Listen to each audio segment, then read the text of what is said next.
Welcome back to Beautiful Work, Beautiful Life.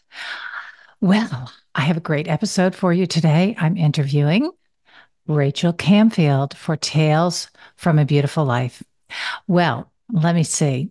I don't even know where to begin. I've known Rachel for like 10 years. She and I have had many different kinds and qualities and facets to our relationship. You might hear a little bit about those on the show today. And I know one of the most fascinating aspects about the tale that Rachel will share during our episode today is that I believe Rachel started her beautiful work in her teens, very, very young. So, Rachel has been steeped, I think, in her beautiful work for 20 years. Rachel is one of the lovely people in my life. One of the beautiful aspects of my life is that I am literally surrounded by beautiful souls, souls that came here on a mission to bring more light into the world, to do their beautiful work so that they could rise above their uh, let's say their beginning entry experience into the world and shine their lights really brightly. And Rachel is one of those people that does that. She is a mother of two beautiful souls, two little children that I just am delighted to know as well. And she is an entrepreneur that is doing entrepreneurship in the new way. So, we'll talk about that a little bit as well. Rachel is a creative artist. She has a membership called The Gentle Creative. She has a podcast called The Gentle Creative right now. And one of the tidbits of her journey as an artist and a creative is if you're watching me on YouTube, you'll see I have these really gorgeous earrings on today. And Rachel created the beauty in these earrings. She was the freelance artist that painted these handmade leather earrings. So beautiful. And she has so many other talents. She's a speaker, an author, and I can't wait to dive into this interview with Rachel, where she talks about her inner work and her own beautiful life. Let's get started. Welcome to Beautiful Work, Beautiful Life, Rachel. I can't believe you're here finally. I'm so excited to be here. I know. I'm so excited to have this conversation today because, one of the things I said in my introduction when I was introducing you before we hopped on here is that you've been doing inner work, I think, since a teenager. And that's remarkable. Yeah, I'm very proud of that. You should be, I mean, because look, here you are in your 30s, leaping forward and creating such a beautiful life. And I think that comes from, your long history of already like really going in there and doing the messy but beautiful work of, restoring an inside that can create a beautiful life on the outside. So yay on Mhm. you. That's what I have to Mm. say. Thank you. Thank you. And you've been such a big part of that for me. So thank you. Oh, you're welcome. You're welcome. Yeah. So, one of the things I love to share with listeners on the conversation is, um, what was it that got you started on beautiful work? Can you kind of like put it in a little bit of a story for us so listeners can be inspired by, your story on how to get started? Yes, I mean, I think we all learn from each other and each other's stories. I think it's the most powerful form of learning at times Yeah. to just hear, okay, what works for someone else? What has worked for someone else? Where do I see myself in that? And what I'd love to bring forth is that I think just on the scale of sensitivity, I've always been on the higher side. And that sensitivity has been the doorway for my awareness. And so having a heightened sensitivity also means I have a heightened awareness. And sometimes that can be a little overwhelming. That can lead to a really loud inner world. And having a long-standing awareness that there are deeper layers to life is just a gift I feel like I've been given from since Mm. I was a child, even before those teenage years. I have exquisite memories and always was people watching and still do that today. My husband will say, put your sunglasses on at least, because it's just I I love that. like to Yeah, I do too. notice and take in the dynamics and watch, oh, how is that person going to respond in that scenario? And so it's been a long time. And I would say I haven't felt afraid to face the truth. And that would really Mm. be the beginning of Yeah. my story here. And the pain of witnessing the people closest to me and the ones I love the most suffer from not facing the truth, taking personal ownership and responsibility, and living an empowered life. Wow. Not facing the truth and being able to face the truth really young. That's a deep rooted sense of courage and bravery, I think, on a soul level to, be able to dip in there and look around and say, something's not right here. People aren't Yes. talking about it, but I can see it, right? Yes, I just always Yeah. felt it didn't have to be that way. Yeah. Yeah. I'm not here to waste time. I know, right? Yeah. So I know one of the things that has inspired you and kept you going, right, is having your children and knowing you wanted to be a certain kind of mother, right? Hmm. That was another Hmm. one of your let's say, motivators in continuing your beautiful work. We can speak Hmm. into that a little bit. Yes, I think wanting to be a mom is that original dream for me. I know that's not a blanket statement for all girls, but for me it was. And so it felt like a very safe North Star for me to follow, realizing that if this is a dream I have, it's not going to be by any kind of accident on my part. I'll be very intentional. I want to be very intentional. I understand the ramifications of not being intentional. And yeah, it put my feet to the fire, right? It put my feet to Mhm. the fire way of like before I even was ready to become a mom, before I even met the man that I dreamed I would be able to have children with, I wanted to do the work I knew I needed to face within myself to get Mhm. to a point where I was confident to be the mother I wanted to be. Yeah. Yeah. Can you speak into a little bit of your inner work? Like what was maybe one thing that you had to face inside that was really hard, that Yeah. really did some transformative, work in Yeah. your life? Yeah. For me, that's 100% reactivity. And Mm. when after all of these years, it's been 20 years that I've intentionally been on this healing journey, working with professionals and therapeutic models and therapists and coaches and Mm. amazing mentors and teachers like you, coming to learn that reactivity and that wiring really was a result of conditioning within trauma. And for so long, I felt shame about it. Felt shame that I couldn't be in control in the ways I wanted to be. Felt shame. Why did I say that? Why did I feel that way? Um, kind of like those strong emotional waves that can just take over.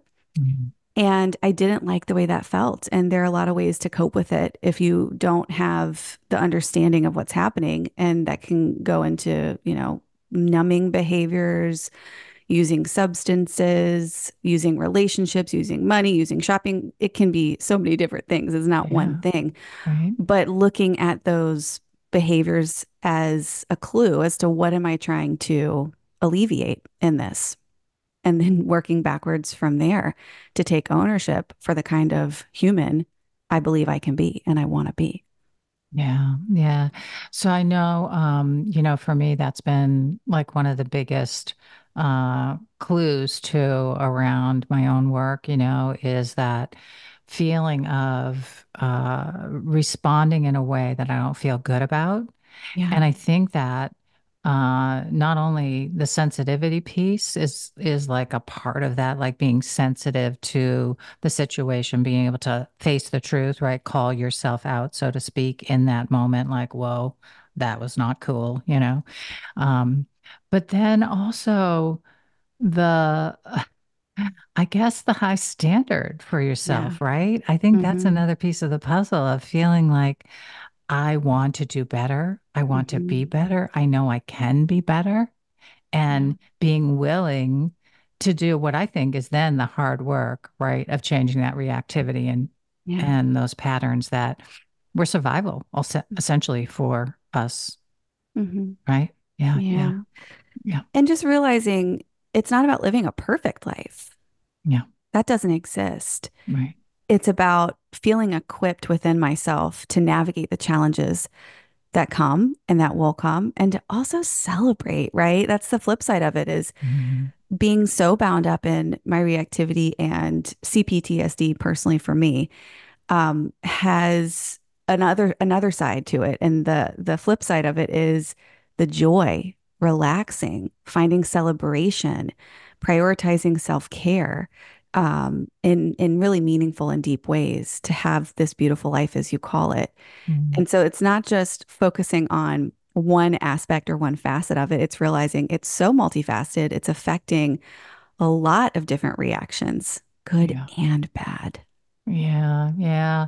So, Rachel, tell us a little bit about your beautiful life. You have so many facets to your life over there. I want the listeners to hear, like, what does your beautiful life look like? Quite simply, if I were to define a beautiful life, it would be pets and animals that love me, a family and family members that love and adore and respect me and value me and treasure me, a peaceful home, and a lot of space to enjoy what I have and what I am creating.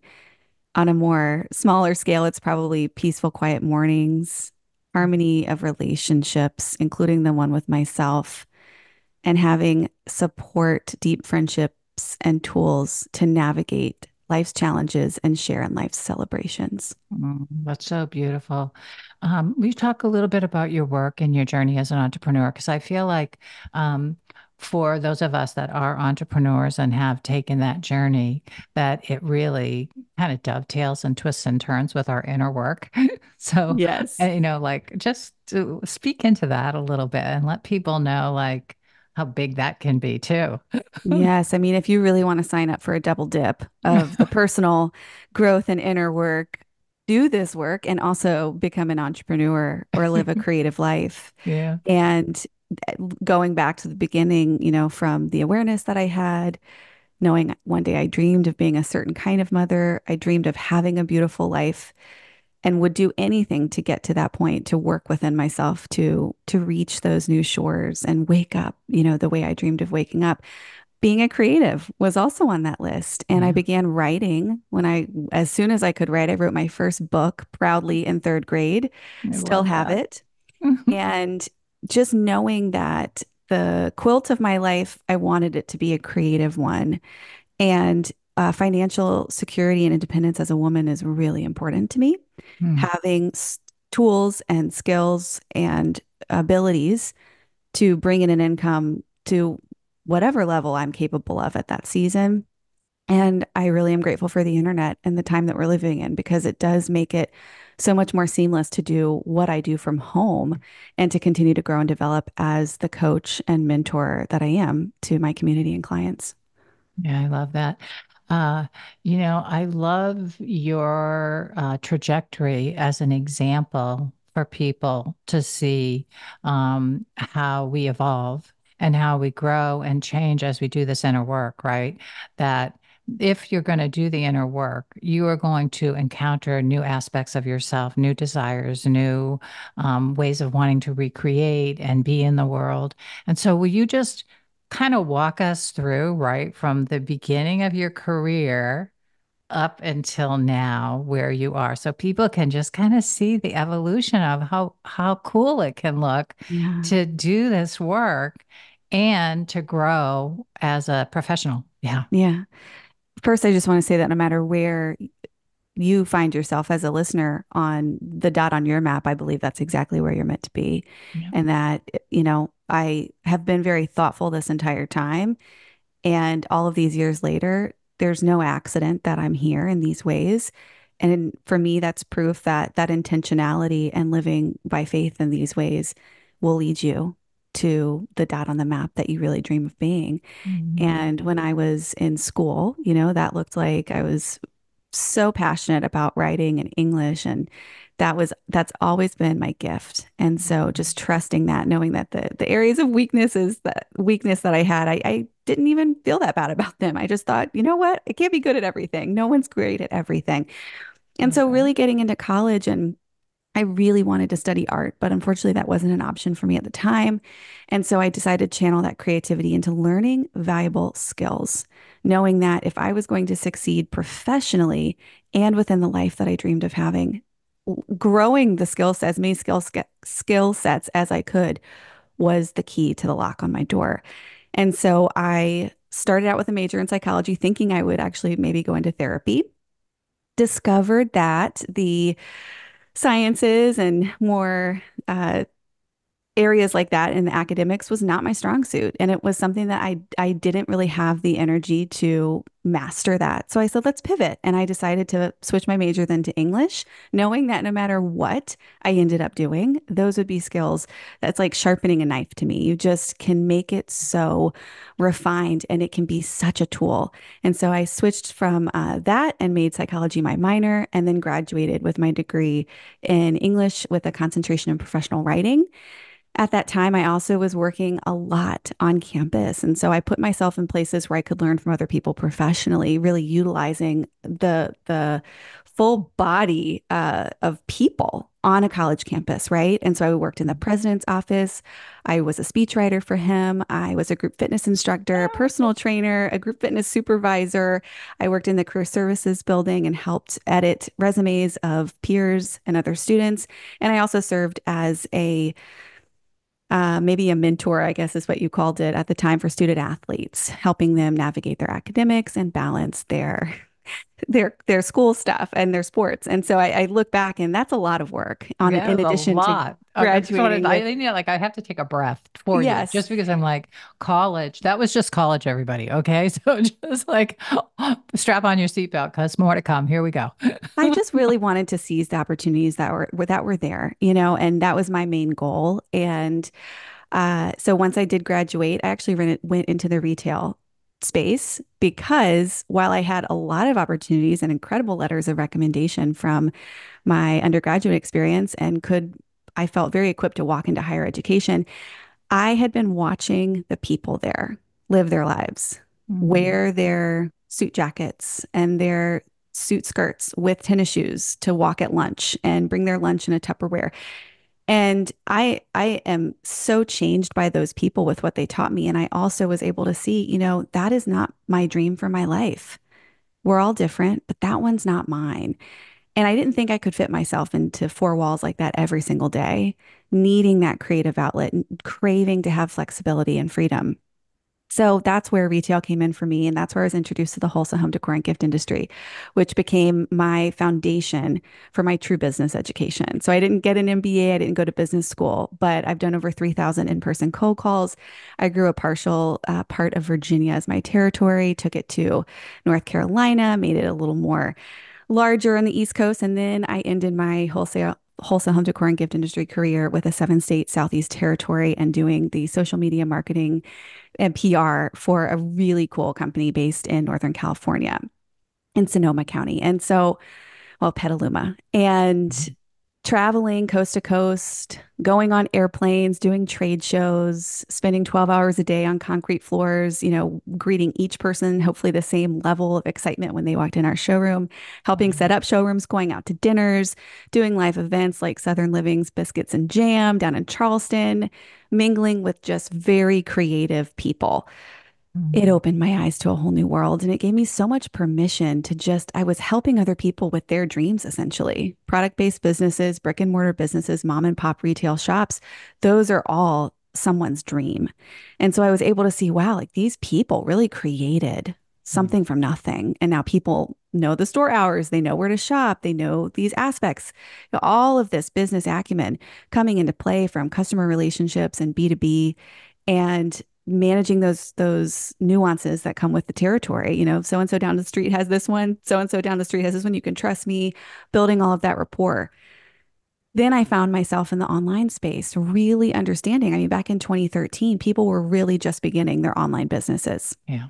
Yeah. And I've been in the Instagram space since 2012, writing almost every single day, hopefully something that was helpful to other people, that would inspire them, that would encourage them, teach them, motivate them. And I just love writing and connecting with people in that way. So that felt like my opportunity to then think about, okay, this is a wonderful career, but when I become the mom that I want to be, getting on an airplane at 4 o'clock in the morning and being gone for a week, I don't think I can do it. Yeah. And so things are changing. And so trusting that I could change too, that I could set off on a new path. And so in 2015, that's what I did. But I would like to share here with listeners and with you, it didn't come from a triumphant place making that decision. Making the decision to fully embrace my creative gifts and step more fully into creative living came from depression. It was in February of 2015, and I just couldn't get out of the bed. I was not a mother yet. My husband has a very demanding career and schedule and job that he absolutely loves. So Mhm. I spent a lot of time alone. And I was noticing something's off, but nothing's wrong. And that's really where the seed began to crack for understanding my truth at that time was it's time for a change soon.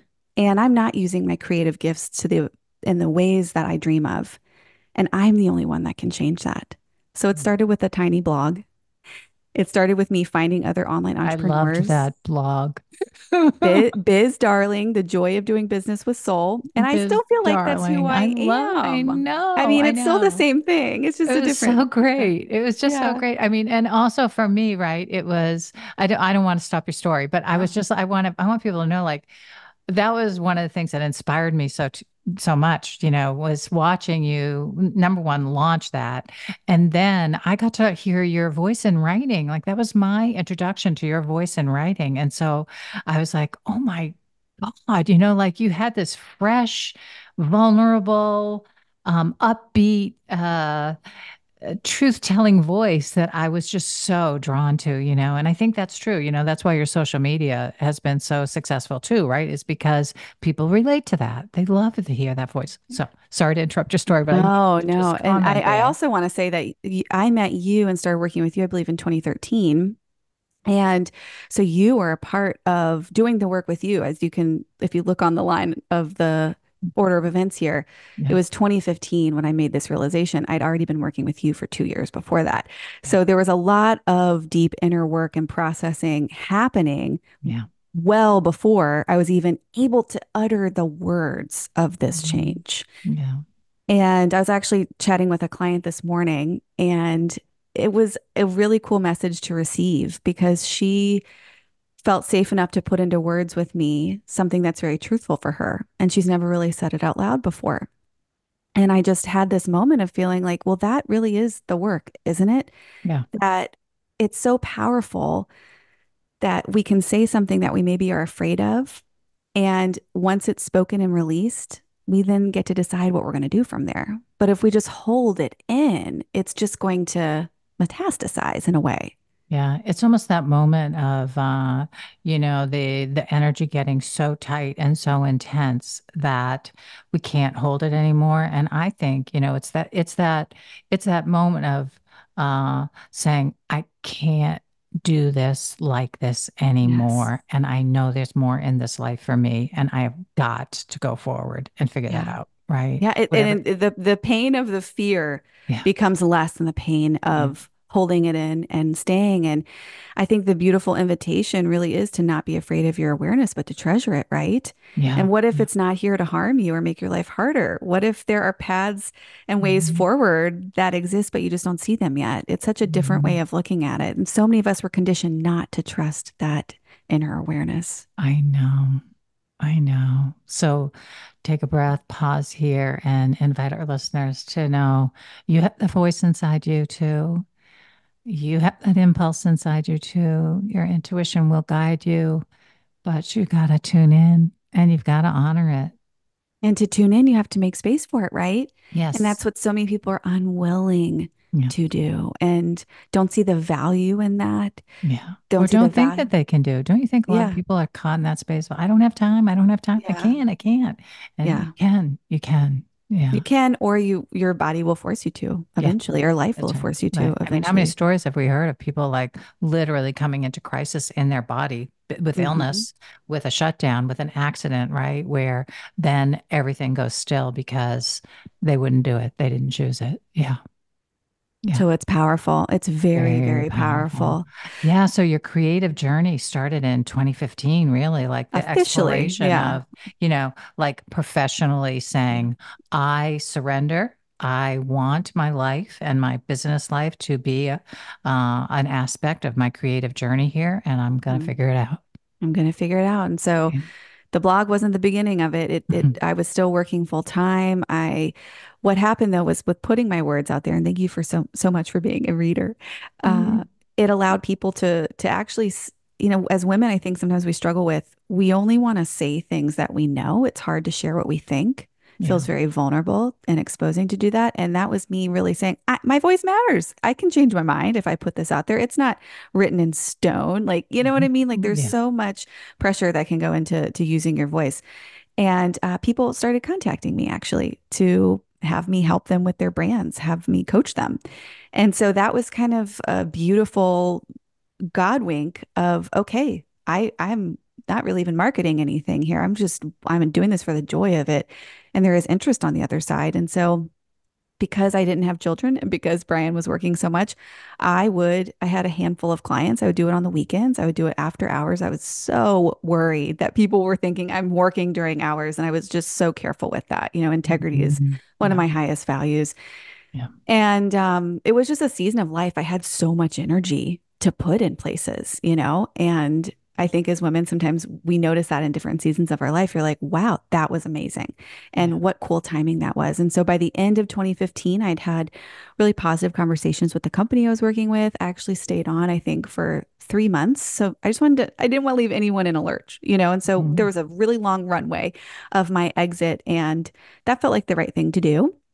And then I started full time on December 18th, right at the end of the year. And 2016 was like the doors were going to swing wide open, and I was officially going to be full time working for myself. And that's how it went. Yeah. Yeah. And now you've had wow. I mean, even iterations of working for yourself, like doing some marketing stuff, doing some website building activity for people, marketing, about having your own membership, having doing right and continuing with your right. I mean, it's like Yeah. there's so many other avenues here, right, that you've Yeah. explored. Yeah. Yeah. Well, and I think too, when you're first starting any endeavor, creative business, you have to be willing to do the things that will create sales for you. I was Mhm. replacing my full-time income. It wasn't like I Yeah. was sitting back and having these ideas and thinking, well, let's just try this. I really had to coach people and support them in the ways that they wanted to invest in. Yeah. And so my journey evolved. I did that. And I think a lot of us we have to always think about making short-term sacrifices for long-term gains. So I was willing to do all the jobs because it was necessary and it was needed. It makes me think of when I was in college, I was doing all of those jobs. I had the skills, I was growing the skills. I also did things like work with a floral designer, one of the most talented floral designers, Mhm. I think, I in the love United it. States, coming over Love from it. England. Yeah. Had done flowers for the royal family. I learned floral design from her. I worked with a wedding coordinator and did weddings. I was a waitress at a high-end restaurant. These are things that I thought this is an opportunity. And so I had the skills of branding and design that I was able to offer clients at the beginning of my business, where I use it now as I can mentor people on that, but I don't trade my hours for dollars in that way anymore. Yeah. Yeah. I love that. I Oh gosh, I'm thinking about so many things that you like. I just feel like I want to recap, but I'm afraid that's going to have to be in the notes because I can't do it. It's too much here, like all the content that you just shared with everybody. But I was thinking about, you know, s- in your sharing, one of the things that I felt like you shared with listeners as like what you would want them to know about inner work, I want to repeat because I feel like it's so, it's like the essence of the beginning of your work, right? Which is wherever the little dot is that you're standing right now is just right. like there's something there for you to see at the beginning and to know about yourself. Like we always, oftentimes, especially if it's crisis, right? That little dot is a crisis. Like for me, standing in my kitchen, starting to cry, which I did for 3 days after that, right? Was like that moment, that realization of what made me cry was huge, right? It was like big. That dot became like the the North Star of how did I get here to be in this place? And what am I going to do with it? Right. And how am I going to get myself out so that I feel better than I do in this moment? And so wherever we are is like that's the pearl, ultimately. Yeah. Um, Starts Yeah. as a piece of sand and then gets turned over and over and over again to be the pearl with all that grit and Yeah. discomfort, right? And Yeah. same for me. I look back 2015, I was just inwardly miserable, yet nothing on the outside was technically wrong. That's it. And that Yeah. was a new world for me. How do I navigate this? I know how to put the fires out. I know how to run into the burning building. What do I do when I've made really good choices. I have a beautiful life, but I'm missing something personal Mm. for me. Yeah. Yeah. Yeah. So I think we keep ourselves busy for a while, until we're like ready to take the next leap. It's almost like we keep ourselves busy with other things. And then, especially if you're high achieving, like clearly you are, you can hear that in this interview, that you're a high achiever, you're a go doer, go getter.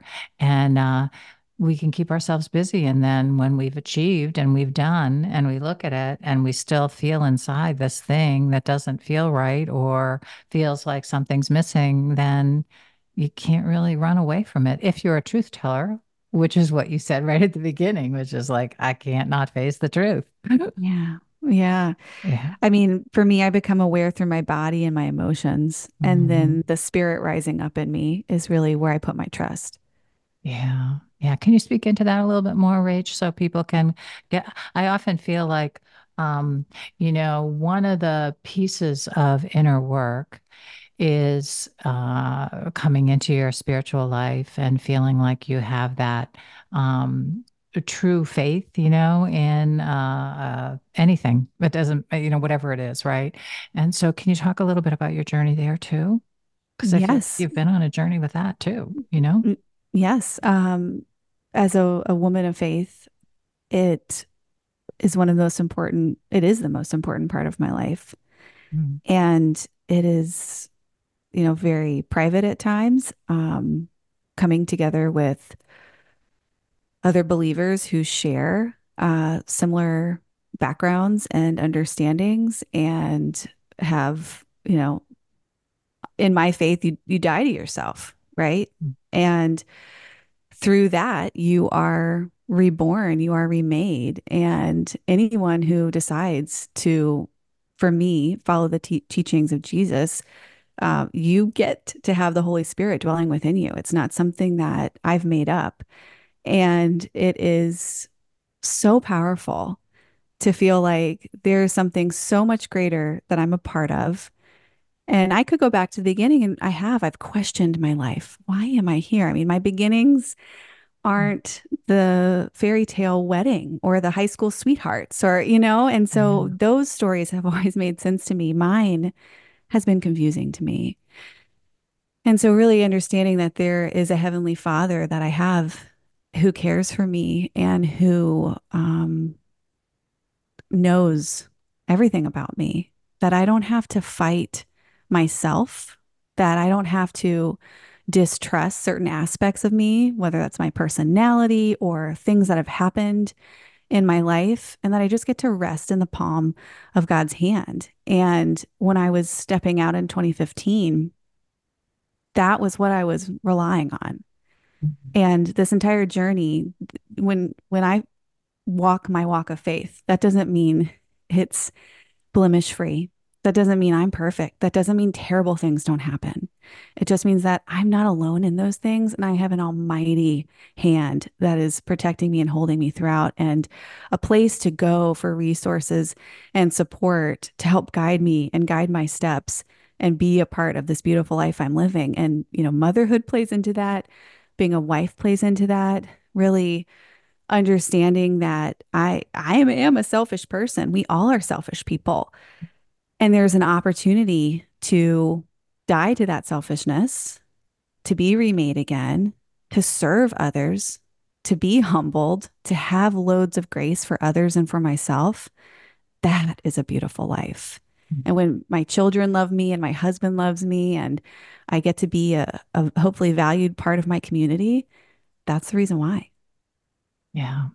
I um I love that you brought the word selfish in here at the end because I feel like so many people struggle with this idea of doing things for ourselves, right? Or claiming a life that we really want or the beautiful life that we want can feel really selfish, right? And so the dance of like self-care and selfish and the ability to like put ourselves in a place where we matter is very different, I think, than the selfish that you're talking about, right? Like there is an element of selfish that has to happen for us to evolve to the place where we are sitting here today, you and I, doing what we're doing, speaking into what we're speaking into, having the life that we have, right? Hmm. I Yeah. mean, yes, there are different ways to look at the word selfish. Yeah. And I know that intimately with you and the work we've done together with navigating some of the challenges from my past. But to live a life that either you're miserable in or you're not living into your gifts, you're not thriving, I don't think it's selfish to counter that and to fight for yourself and to live into the full potential of everything you've been given. I mean, this is our one chance. This is our one life. What are you going to do with it? Yeah.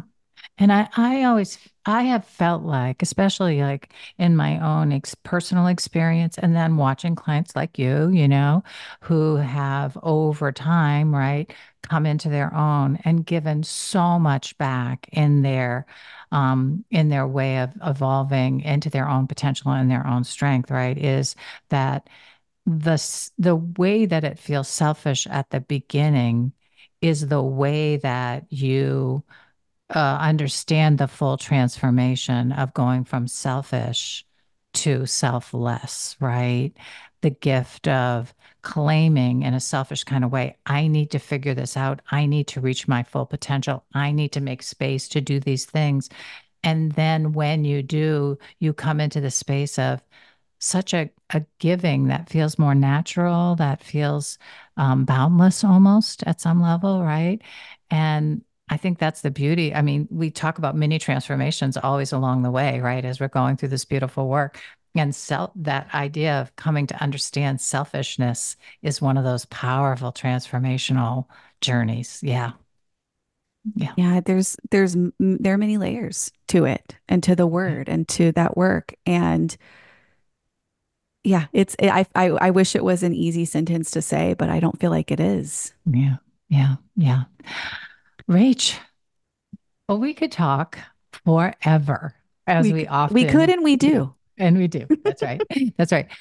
Yeah. So, anything else coming up? I always like to just ask if anything else is coming up or anything that feels like it needs to come through that you need to say today before we close out the show. Because if anything's dangling or came in and we didn't have a chance to put it out, I want you to be able to put it out Thank before we you. wrap. Yeah. Thank you. I think to have a beautiful life, we are reflected in our relationships. And that's been one of the biggest keys are the people that I'm spending time with, that I'm pouring into, that are pouring into me, and really being wildly generous, with time, ideas, gifts. If that's one of your love languages, doesn't mean you have to go buy a bunch of things, but just little thoughtful things. Those little things, the little things are the big things in a beautiful life. And when people, I feel like, look at someone that they admire, it's not for the flashy stuff, it's for the quality of that person's heart, it's for who they are to other people, it's for the gift of connection with them. And that's all I hope to be. And when I think about to weave the professional conversation back into this, doing my business for 10 years almost. It'll be 10 years next year. You can reach plateaus in this work and in the beautiful work. You can reach places where it kind of like there's nothing really to work on, but this is becomes a way of living. So you're used to um, putting good work out there and listening. And my biggest struggle now, which is like the biggest blessing to have this as a struggle, my biggest area that I'm growing right now is finding peace and living into the peace I've created and not constantly working or creating new jobs for myself. And that's a reality too. And it's an un visited place for me to have this beautiful life that I get to wake up to and a family and relationships and just I delight in my days. And there are struggles in them, for sure, and big things that are hard, but I still wouldn't choose anything else. I know I've been called exactly where I am. And so that's kind of where I am now on the map, just to leave people kind of like, okay, here we are in 2024, middle of the year. And what I have decided to do with that energy, because it's like it's the energy for me. If you're a creative person, I have it. It's got to go somewhere, right? Like it's not Mhm. just going to go away. Yeah. And so I'm channeling it into my home. When we moved in to our home, I had just shoved things in places. I mean, I was in a season of life where I had a 1 year old. I was reaching a lot of professional goals. There was not time to go through the cabinets. And so now there's time. And my invitation is to lean into the value of that, realize it's good work, it's amazing work to take care of these things. And I've also really put my feet to the fire with the writing thing. This is something that I've been talking about my entire life. And I've had no trouble writing Instagram posts, blog posts, emails, things like that. But can I take my gift and give it the space and the nurturing to be the thing that I really dream of, which are the books, which are the things that will potentially connect with someone's life that they can put on their table or their coffee table and sit down with a cup of tea. And so that's why I feel like I have that fire back because I had to figure out what do I do now? Where do I go next? I love it. I love it. So, Rachel, we'll close out the show with, will you please share what your latest production is, so to speak, your book that is finally taking form? Yeah. Yeah, so there are actually two books. The first one, which is here in physical form, is the CPTSD Journal. And I am so excited for this, Laurel, because for the last 3 years, really understanding the diagnosis of CPTSD and Tell people what that means, Rachel. yes, Say those words for people. complex post-traumatic stress disorder. Some people choose not to use the word disorder because it actually is a highly intelligent form of your nervous system responding to the soup that you've been brewed in. Yeah. And so there's really not a disorder to it. Clinically, that's what they call it. But it really does play into that reactivity, like I talked about earlier. But Yeah. if you have been exposed to ongoing trauma. This is not an acute one time thing. This is spread out sometimes over years. Well, definitely, probably Yeah. over years. Yeah. And it's such interesting work. There's not a lot of resource of about it out there. And working with my professional team and coaches and reading. And there are some books and things. I don't mean to make it sound like there's nothing, but there's not a huge amount No, of, there isn't a lot out there. And there's not a lot of like non-clinical feeling yeah. kind of work, right? Yeah. Which is more invitational to like do the exploration of it and to really understand it in a more relaxed sort of way, shall we say? Yeah.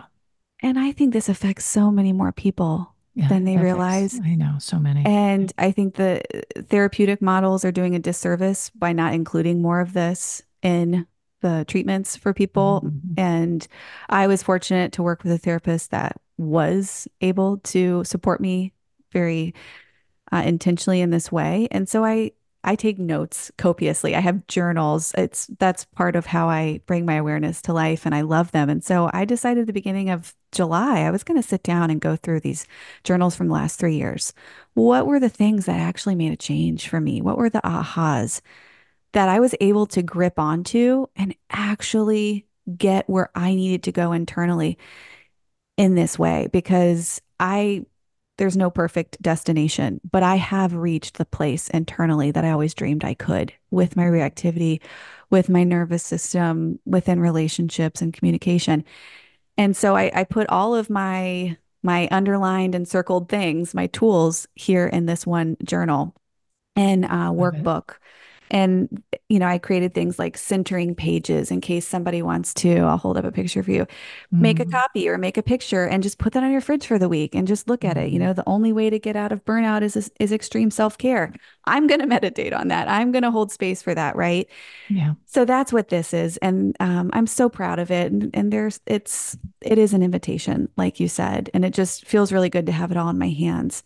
And it is available on my website on rachelcamfield.com if you're interested in learning more or getting a physical copy for yourself. And then the other book I'm working on is for my clients. It is I will share the title here. It is called Mm, The Authentic Brand Book. And it is for anyone who's wanting to take their gifts and bring them into their own brand, create this kind of creative living lifestyle. And it's everything that I have accumulated skills wise and knowledge wise and experience wise over the last 13 years in business and in sales and in the online space and coaching. And I'm at 12,000 words right now with that one. So I'm woohoo. getting close to the end and I'm just taking it all one step at a time. I don't, everyone's like, is it going to be on Amazon? I'm like, I don't know. It's definitely going to be Mm, available on my website. I'm just going to, if I get way too far down the path, I'll get overwhelmed and I won't do it. So, mm, I'm the type of person I just have to be slow and steady and I'll figure it out when I get there. But for love everything, it. you can always come directly to me for sure. I love that. Know thyself. That will be the final piece of, shall we say, suggested inner work that can change everything, right? Know Yeah. thyself. So, Rachel, thank you. Thank you for coming onto the podcast. And honestly, thank you for doing your inner work. I bow to those of us, right, that are willing to do this messy but beautiful work and create a beautiful life because we are making the world more beautiful. And we need that. We need that in a world that's still really struggling with so much disorder, discomfort, conflict, all the things, right?